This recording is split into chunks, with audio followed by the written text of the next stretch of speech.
Morning campers, greetings, hola from Spain. Hola. As Her Majesty takes her breakfast in style, I thought I'd drop you a quick question. How many pop rivets do you think we have on our car?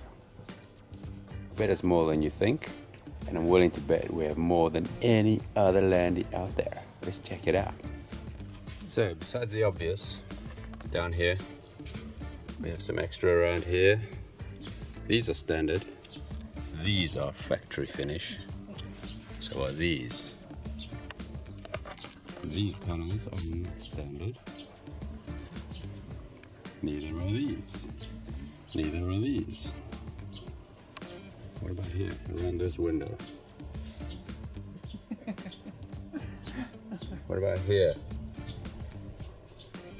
Tell you what that was. This was this little rail, which is for our awning. It used to sit here. Came all the way along the front. This used to be a snorkel, which came down the front of the windscreen down here. Kind of set up here like that, very Sahara style.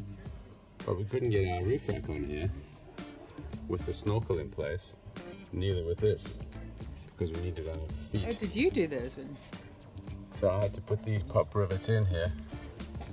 Guess what? I put them in cold. No kit, no silicone, nothing, and they don't leak. Probably better than it's gonna leak. Front bonnet. I don't know what happened there. That looks pretty bad. But here, there's your spare tire. I don't know why there are so many of these things here. I'm guessing this isn't standard either. Around this side, same deal. Around the windows, we have our spare fuel tank here. All of these around the windows. All these panels are on the side. Corners are standard. A couple down here. Don't know why that is. What about all of these in here? I can try and count those. Rear window is not standard. It's been built up. The rear window is a lot narrower, it's not as deep because of the window that flaps open. There are a couple extra ones. These ones here, also not quite standard. So guys, there it is, man. I put it to you. We've got more pop rivets than any of you guys out there.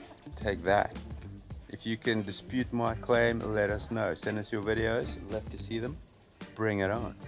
Is your car another Dakota? Is your car another Dakota? Our car is called Dakota for obvious reasons. It's an old World War II airplane. We have about the same number. We're carrying about 2 kilograms of extra weight around with us in aluminium, just keeping the car together.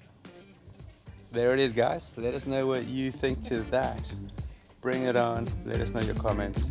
Thanks for watching. Catch you later and roll in.